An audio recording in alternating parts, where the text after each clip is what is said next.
Hi friends, ഇന്നത്തെ വീഡിയോയിൽ നമ്മൾ നോക്കാൻ പോകുന്നത് ഇപ്പോൾ മഴയിലൂടെയാണ് നമ്മൾ പോയിക്കൊണ്ടിരിക്കുന്നത്. മഴയും രാത്രിയുമാണ്.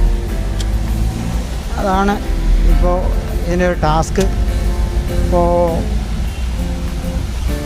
മഴയത്ത് വണ്ടി ഓടിക്കുമ്പോൾ ശ്രദ്ധിക്കേണ്ട കാര്യങ്ങളെക്കുറിച്ചാണ് ഇന്നത്തെ വീഡിയോയിൽ ഞാൻ നിങ്ങളോട് ഷെയർ ചെയ്യാൻ പോകുന്നത്. അപ്പോൾ അതിനായിട്ട് നമ്മളിപ്പോൾ മഴയാണ് പോയിക്കൊണ്ടിരിക്കുന്നത്. അപ്പോൾ ഈ മഴയും രാത്രിയും കൂടി ചേർന്ന് വന്നു കഴിഞ്ഞാൽ എങ്ങനെ ആയിരിക്കും, അതാണ് ഇപ്പോൾ നിങ്ങൾ നിലവിൽ ലൈവായി കണ്ടുകൊണ്ടിരിക്കുന്നത്. അപ്പോൾ ഇതാണ് മഴയത്ത് വണ്ടി ഓടിക്കാനുള്ള ബുദ്ധിമുട്ട്. ഇപ്പോൾ ക്യാമറയിൽ കാണുമ്പോൾ കുറച്ചുകൂടി വെളിച്ചമുള്ള പോലെ തോന്നുന്നുണ്ട്. നല്ല ഡാർക്കാണ് ഇപ്പോൾ കാണുന്നത്. ഒരു രക്ഷയില്ല വണ്ടി ഓടിക്കാനായിട്ട്. അതിൻ്റെ ഇടയിൽ കൂടെ ഇപ്പോൾ വണ്ടികളാണെങ്കിൽ അടുത്തടുത്ത് വന്നുകൊണ്ടിരിക്കുന്നുണ്ട്. ഓക്കെ, ഒരു യൂ ടേൺ ആയിരുന്നു. അപ്പോൾ യൂ ടേണിൻ്റെ സൈഡിലൂടെ കയറി അങ്ങനെ പോവുകയാണ്.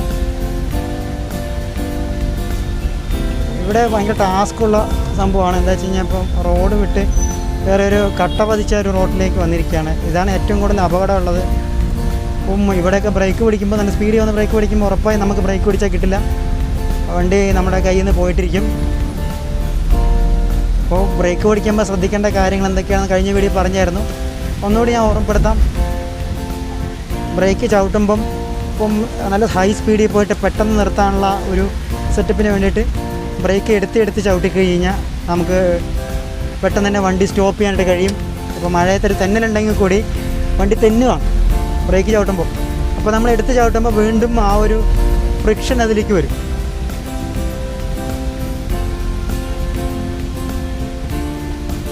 അതുപോലെ തന്നെ റോഡിലും ഏറ്റവും കൂടുതൽ അപകടം, NH കളിലൊക്കെ അപകടം ഉണ്ടാകുന്നത് ബൈക്കുകൾക്കാണ് കൂടുതൽ അപകടമുള്ളത്. പിന്നെ കാറുകൾ ബ്രേക്ക് ചവിട്ടി നിരങ്ങിപ്പോയി അല്ലെങ്കിൽ പെട്ടെന്ന് തന്നെ സ്റ്റാർട്ടനായി ചവിട്ടിയിട്ട് NH ലേക്ക് വന്നിട്ട് സ്റ്റാർട്ടനായി ബ്രേക്ക് ചവിട്ടുമ്പോൾ പുറകിലെ വണ്ടിക്കാർ ശ്രദ്ധിച്ചില്ലെങ്കിൽ, ഒരു സെക്കൻഡ് ശ്രദ്ധിച്ചില്ലെങ്കിൽ നമ്മുടെ വണ്ടിയെ അതുകൊണ്ട് തട്ടും. അപ്പോൾ ഇങ്ങനെ വരിയായിട്ട് NH ലേക്ക് ഇടിച്ചിട്ട് നിൽക്കുന്നത് നമ്മൾ കണ്ടിട്ടുണ്ട്. ഒരു 2-3 വണ്ടിയൊക്കെ അടുപ്പിച്ച് ഇടിച്ചിങ്ങനെ നിൽക്കുന്നത് കണ്ടിട്ടുണ്ട്. ഈ ഗൾഫ് രാജ്യങ്ങളിലൊക്കെ പറഞ്ഞു കേട്ടിട്ടുള്ളൂ, ഒരു വണ്ടി ഇടിച്ച് കഴിഞ്ഞാൽ പുറകെ 5-10 വണ്ടികളിങ്ങനെ നിരന്നിടിച്ച് കിടക്കുന്നുള്ളത്. അപ്പോൾ നമ്മളിവിടെ NH കാണാനായിട്ട് പറ്റും, ഒരു 3-4 വണ്ടിയൊക്കെ കാണാനായിട്ട് പറ്റും. എന്താണെന്ന് വെച്ച് കഴിഞ്ഞാൽ കുറച്ച് സ്പീഡിൽ പോയി പെട്ടെന്ന് ചവിട്ടി കഴിയുമ്പോൾ എന്താ ചെയ്യുക, ബ്രേക്ക് ചവിട്ടും ഫ്രണ്ടിലെ വണ്ടിക്കാരൻ. അത് കഴിഞ്ഞപ്പോൾ തൊട്ട് പുറകിലുള്ളവൻ വേറെ എവിടെയെങ്കിലും നോക്കിയിരുന്നു കഴിഞ്ഞാൽ ഉറപ്പാണ് ഇടിച്ച് കഴിഞ്ഞിട്ടേ വണ്ടി വെക്കുകയുള്ളൂ. ഇപ്പോൾ കട്ടയ്ക്ക് മഴയൊക്കെ ഉണ്ട്. അപ്പോൾ മഴയത്ത് ഇപ്പോൾ ഗ്ലാസ് മുഴുവൻ ഒരു മൂടി ഇങ്ങനെ നിൽക്കുകയാണ്. അപ്പോൾ നമ്മളിത് ക്ലിയർ ചെയ്യാനായിട്ട് നമ്മളിപ്പോൾ ചെയ്യുന്നത് എന്താ വെച്ച് കഴിഞ്ഞാൽ, നമ്മുടെ തുണിയുണ്ട്, വണ്ടി കഴുകുന്ന ഒരു തുണിയുണ്ട്. അപ്പോൾ തുണി വെച്ചിട്ട് ജസ്റ്റ് ഒന്ന് തുടയ്ക്കുക ചെയ്യുക. ഇപ്പോൾ ഇത് AC ഉള്ള വണ്ടികളിലാണെങ്കിൽ നമുക്ക് AC ഇട്ട് കഴിഞ്ഞാൽ ഈ ഒരു പ്രശ്നം പരമാവധി നമുക്ക് ഒഴിവാക്കാം. ഇതിപ്പോൾ ഞാൻ ഓടിക്കുന്നത് ഓമിനിയാണ്, അതുകൊണ്ട് തന്നെ നമുക്ക് ആ ഒരു ഫെസിലിറ്റി ഒന്നും ഈ വണ്ടിക്കകത്തില്ല. ഇപ്പോൾ വീഡിയോ എടുക്കാൻ എളുപ്പവും ആണ് ഓമിനിയിൽ. എന്താ വെച്ച് കഴിഞ്ഞാൽ ഫോണിൽ സെറ്റ് ചെയ്ത് വെച്ച് കഴിഞ്ഞാൽ നമുക്ക് പെട്ടെന്ന് വീഡിയോ എടുക്കാനായിട്ട് കഴിയും, അതുകൊണ്ട് എടുക്കുകയാണ്. പിന്നെ നമുക്കതിലെ ഗ്യാപ്പ് നോക്കാൻ. അപ്പോൾ വണ്ടിയൊക്കെ ഓടിച്ച് പഠിക്കുന്നവർക്ക് 800േക്കാളും എത്രയോ എളുപ്പമാണ് ഓമിനിയൊക്കെ ഓടിക്കാനായിട്ട്. ഇപ്പോൾ 800 ആണ് എല്ലാവരും സജസ്റ്റ് ചെയ്യുന്നത്. ഞാൻ സജസ്റ്റ് ചെയ്യുന്നത് ഓമിനിയാണ്. ഓമിനി എന്ന് പറയുമ്പോൾ ഫ്രണ്ട് ലെങ്ത്തില്ല. പിന്നെ അതുപോലെ നമുക്ക് ചുറ്റും കാണാനായിട്ട് പറ്റും. ബ്ലൈൻഡ് സ്പോട്ട് ഒഴികെ ബാക്കി ചുറ്റും നമുക്ക് കാണാനായിട്ട് പറ്റും. അതിൻ്റെ സെൻറ്റർ മിററിലൂടെയും സൈഡ് വ്യൂകളിലൂടെയും നമുക്ക് പെട്ടെന്ന് തന്നെ പുറകിലെ വണ്ടികളിൽ നമുക്ക് തിരിച്ചറിയാം, റിവേഴ്സ് എടുക്കുമ്പോൾ തിരിച്ചറിയാം.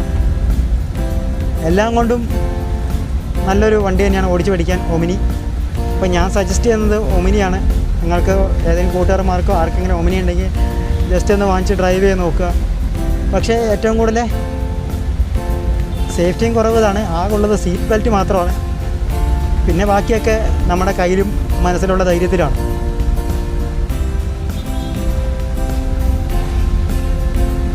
അപ്പോൾ ശരിക്കും ഇത് ഫുള്ളായിട്ട് മൂടിയിട്ടുണ്ട്. അപ്പോൾ നമുക്ക് ജസ്റ്റ് ഒന്ന് ഇതിൻ്റെ ചില്ലൊന്ന് തുടയ്ക്കാം, എന്നാലേ അടുത്ത സ്റ്റെപ്പിലേക്ക് കിടക്കാൻ പറ്റുള്ളൂ. അത്രയും മൂടിപ്പോയി. നമ്മളൊരു തോർത്ത് ഉപയോഗിച്ച് ഈ ഫ്രണ്ട് ഗ്ലാസ്സൊക്കെ ഒന്ന് തുടച്ച് സെറ്റാക്കാനാണ് പോകുന്നത്. ഓക്കെ, ഇനി വണ്ടി എടുക്കാം.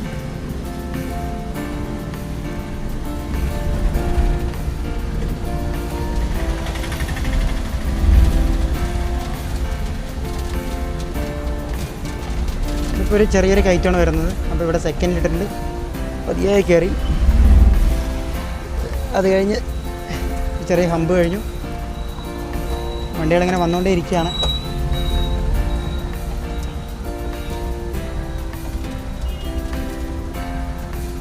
ഓക്കെ, നമുക്ക് നമ്മുടെ കട്ടറുള്ള റോഡിലേക്ക് കയറാം.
ഓമിനിയുടെ പ്രത്യേകത എന്ന് പറയുന്നത് ഇതൊരു ഫ്രണ്ട് നീളമില്ലാത്ത വണ്ടിയായതുകൊണ്ട് നമുക്ക് ഏത് ചെറിയ ഗ്യാപ്പിലൂടെയും വണ്ടി ഓടിച്ചെടുത്ത് പോകാനായിട്ട് പറ്റും.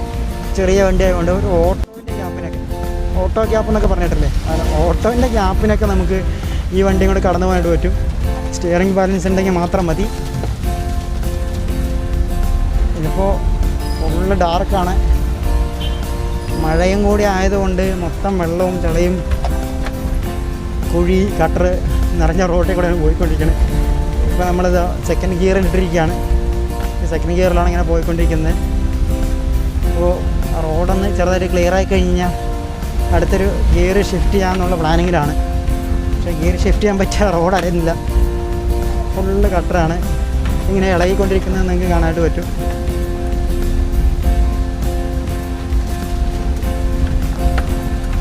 ഓക്കെ, കുറച്ച് നല്ല റോഡെത്തി. അപ്പോൾ നമുക്ക് തേടിക്കിട്ടു പുറത്തേക്ക് ഇട്ടു.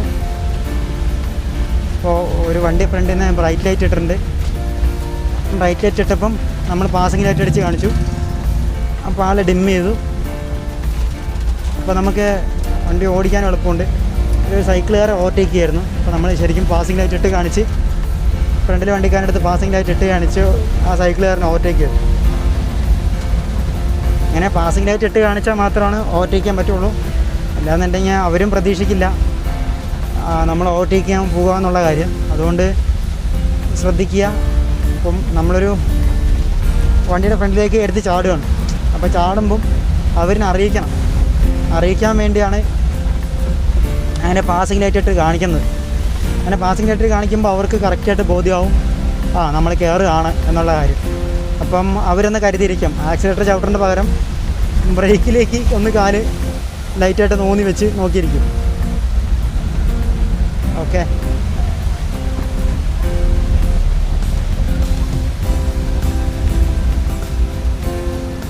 ഒരു ഹമ്പാണ്. ഹമ്പ് കയറി ഇറങ്ങി. സെക്കൻഡ് ഗിയറിലായിരുന്നു ഹമ്പ് കയറി ഇറങ്ങിയത്. അടുത്തൊരു ഹമ്പും കൂടി വരുന്നുണ്ട്. അപ്പം ഇതും ലൈറ്റായിട്ട് ക്ലച്ചം താങ്ങി വിട്ടു.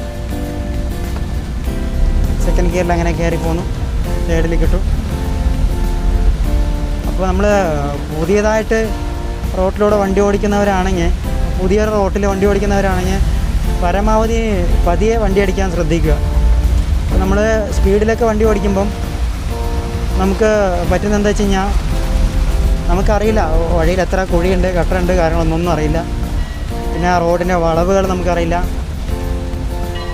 പൊതുവേ മഴയത്ത് ഇങ്ങനെയൊക്കെ വണ്ടി ഓടിക്കുമ്പോൾ മെല്ലെ പോകുന്നതാണ് സേഫ്. അങ്ങനെ പോകുന്നതിലൂടെ നമ്മുടെ വണ്ടിയുടെ സേഫ്റ്റി നമുക്ക് നോക്കാം, ഓപ്പോസിറ്റ് വണ്ടിയുടെയും സേഫ്റ്റി നോക്കാം. ഇപ്പോൾ നമ്മൾ നമ്മുടെ സ്വന്തം വണ്ടിയുടെ അളവുകൾ മാത്രമല്ല, ഓപ്പോസിറ്റ് വരുന്ന വണ്ടികളിലെയും വളവ് നോക്കുന്ന വണ്ടി ഗ്യാപ്പില്ല. അപ്പോൾ ഞാൻ ഒതുക്കി കൊടുത്തു വണ്ടി ഫ്രണ്ടിലോട്ട് എടുത്തു, പാസിംഗ് ഇട്ടിട്ട് നമ്മളവിടെ നിർത്തിയാണ് എടുത്തിരുന്നത്. അപ്പോൾ നമ്മൾ ഫ്രണ്ടിലെ വണ്ടിയുടെയും ഏകദേശം സ്പീഡും അളവും നമുക്ക് നമ്മുടെ മൈൻഡിൽ കാൽക്കുലേറ്റ് ചെയ്യാൻ പറ്റണം. അപ്പോൾ ഇതൊക്കെ വണ്ടി ഓടിക്കുമ്പോൾ താനേ പടിഞ്ഞ് വരുന്നതാണ് കേട്ടോ. അപ്പോൾ ഞാനൊന്നും അങ്ങനെ കുത്തിയിരുന്ന് പഠിച്ചതൊന്നുമല്ല. അപ്പോൾ നിങ്ങളിത് വണ്ടി ഓടിക്കുന്ന ഒരു ശീലമാക്കി കഴിഞ്ഞ് കഴിഞ്ഞാൽ നിങ്ങളിതെല്ലാം ഓട്ടോമാറ്റിക്കായി നിങ്ങളറിയാതെ തന്നെ നിങ്ങൾ പഠിച്ചോളും. ഞാനിപ്പോൾ പറയുന്ന ഓരോ കാര്യങ്ങളും അപ്പോൾ ഇങ്ങനെ അളവ് നോക്കിക്കഴിഞ്ഞാൽ മാത്രമേ നമുക്ക് നമ്മുടെ വണ്ടി അപ്പുറം കടക്കൂ ഇല്ലയോ എന്നുള്ള കാര്യം അറിയാനായിട്ട് പറ്റുള്ളൂ. പിന്നെ അടുത്ത വണ്ടി ഓടിക്കുന്ന ആളിൻ്റെ മനസ്സ് നമ്മൾ അറിഞ്ഞിരിക്കണം. അപ്പം ആ ഡ്രൈവർ അടുത്തത് എങ്ങോട്ട് ഓടിക്കും എന്നുള്ള കാര്യം നമുക്ക് മുന്നേ കൂട്ടി അറിഞ്ഞിരിക്കണം. എന്നാൽ മാത്രമേ നമുക്ക് മുന്നേ കൂട്ടി അറിഞ്ഞ് ഓടിക്കാനായിട്ട് പറ്റുള്ളൂ. ചെറിയ റോഡിലൂടെ പോകുമ്പോഴെല്ലാം അങ്ങനെയാണ്. അപ്പം ഒരു ചെറിയ റോഡാണെന്ന് വെച്ച് കഴിഞ്ഞാൽ നമ്മൾ വണ്ടി ഓടിച്ച് പോയിക്കൊണ്ടിരിക്കുമ്പം ഓപ്പോസിറ്റ് വണ്ടി വന്നു കഴിഞ്ഞാൽ അപ്പോൾ നമുക്കറിയണം ആ വണ്ടിയെ കണ്ടു കഴിഞ്ഞാൽ വലിയ വണ്ടിയാണെങ്കിൽ നമ്മുടെ വണ്ടിയും വലിയ വണ്ടി, ആ വണ്ടിയും വലിയ വണ്ടിയാണെങ്കിൽ ഉറപ്പായി റിവേഴ്സ് എടുത്ത് മാറ്റേണ്ടി വരും. അപ്പോൾ നമ്മുടെ വണ്ടിയും ചെറിയ വണ്ടി, ഓപ്പോസിറ്റ് വരുന്ന വണ്ടിയും ചെറിയ വണ്ടിയാണെങ്കിൽ നമുക്ക് രണ്ട് വണ്ടി ഓടിക്കുന്ന ഡ്രൈവർമാർക്കും അറിയാം ഇപ്പോൾ ഈ വണ്ടി രണ്ടും കടന്നു പോകുന്നുള്ളത്. എന്താ വെച്ച് കഴിഞ്ഞാൽ വണ്ടിയുടെ ഗ്യാപ്പ് ആൾക്കറിയാം. നമുക്ക് ഈ വരുന്ന നമ്മുടെ വണ്ടിയുടെ നമുക്ക് ഗ്യാപ്പ് അറിയാം, ഓപ്പോസിറ്റ് വരുന്ന വണ്ടിയുടെയും ഗ്യാപ്പ് അറിയാം. അപ്പോൾ രണ്ട് വണ്ടിയും ഒരു വണ്ടി സൈഡ് വയ്ക്ക് നിർത്തി അടുത്ത വണ്ടി കടന്നു പോകാം സിമ്പിളായിട്ട്. അപ്പോൾ നമ്മൾ കടന്നു പോവില്ലെങ്കിൽ പെട്ടെന്ന് അങ്ങോട്ട് നിർത്തി കൊടുത്തേക്കണം. അപ്പം ഓപ്പോസിറ്റ് ഡ്രൈവർ ഓടിക്കാൻ അറിയാവുന്നവരാണെങ്കിൽ അവരെടുത്ത് പൊക്കോളും. ഓടിക്കാൻ അറിയാത്തവരാണെങ്കിൽ മാത്രമേ ചെറിയൊരു പ്രശ്നമുള്ളൂ. അപ്പോൾ ഒരാൾ റിവേഴ്സ് എടുത്ത് മാറ്റി കൊടുക്കേണ്ടി വരും. എന്നാൽ മാത്രമേ പാസിംഗ് ലൈറ്റ് ഇട്ട് കാണിച്ച് അപ്പോൾ നമ്മളൊന്ന് നിർത്തി കൊടുത്തേക്കണം. നാളെ റോട്ടിൽ കയറുകയുണ്ട് പാസിംഗ് ലൈറ്റ് ഇട്ട് കാണിക്കുന്നത്. അപ്പോൾ കട്ടയ്ക്ക് വെള്ളമൊക്കെയാണ്, വെള്ളത്തിലൂടെയാണ് വണ്ടി ഓടിക്കുന്നത്. വെള്ളത്തിലൂടെ വണ്ടി ഓടിച്ച് സൈലൻസറെല്ലാം വെള്ളം കയറി കഴിഞ്ഞാൽ ആകെ പെട്ടുപോകും. അപ്പം നമുക്കൊരു രക്ഷയില്ല, ഓടിച്ചേ പറ്റൂ. അതുകൊണ്ടാണ് ഇത് ഓടിക്കുന്നത്.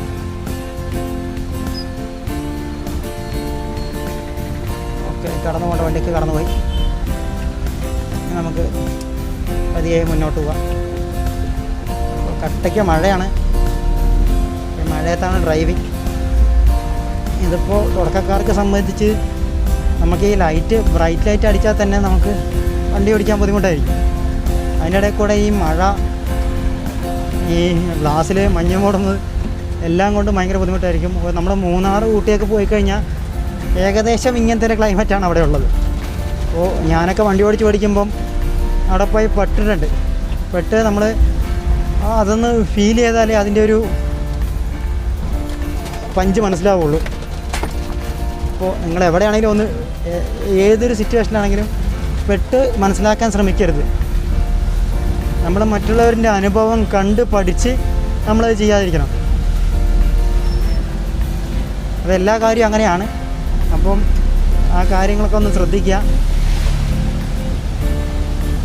നല്ല ഇടിയും മഴയും, റോഡിൽ ഫുള്ള് വെള്ളത്തിലൂടെ വണ്ടി ഇങ്ങനെ പോയിക്കൊണ്ടിരിക്കുകയാണ്. അപ്പോൾ നടന്നു പോകുന്നവരുണ്ടെങ്കിൽ നമ്മൾ അവരെയും കൂടി ഒന്ന് കെയർ ചെയ്യണം. കെയർ ചെയ്തില്ലെങ്കിൽ അവരെ തെറിയാക്കേണ്ടി വരും. എന്താണെന്ന് വെച്ചാൽ നമ്മൾ വെള്ളത്തിലൂടെ ഇങ്ങനെ ചീറി പാഞ്ഞൊക്കെ പോകുമ്പം ഈ വെള്ളം തെറിക്കും, തിരിച്ച് മറിച്ച് അങ്ങോട്ട് കൂടെയൊക്കെ തെറിക്കും. അപ്പോൾ തെറിക്കുമ്പോൾ റോഡ് സൈഡിലൂടെ നടക്കുന്നവരുടെ മേത്തൊക്കെ വെള്ളമായി കഴിഞ്ഞാൽ അവർ ഉറപ്പായി നമ്മളപ്പരാകും. അപ്പോൾ നമ്മൾ ചീത്ത കേൾക്കാതിരിക്കാൻ വേണ്ടിയാണ് ഇങ്ങനത്തെ ഒരു കാര്യങ്ങളൊക്കെ നോക്കുന്നത്. അപ്പം നടക്കുന്ന ആൾക്കാരെ കണ്ടാൽ അവർക്കൊരു പരിഗണന കൊടുത്ത് നമ്മളൊന്ന് സ്ലോ ചെയ്ത് കൊടുക്കുക. സ്ലോ ചെയ്താൽ തന്നെ പരമാവധി വെള്ളം തെറിക്കില്ല. അപ്പോൾ നമുക്ക് എളുപ്പത്തിൽ ഡ്രൈവ് ചെയ്യാൻ എളുപ്പമായിരിക്കും.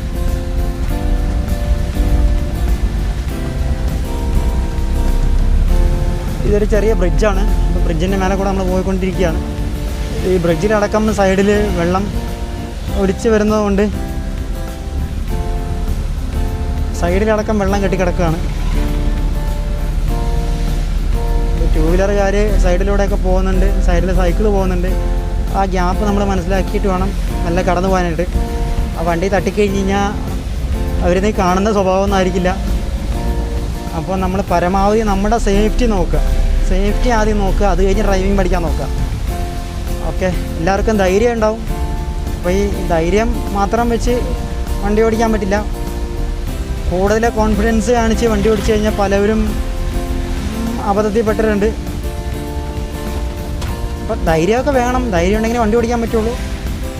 അത് കൂടുതലാകരുത്, അമിതമാകരുത്. അമിതമായാൽ അമൃതവും വിഷം.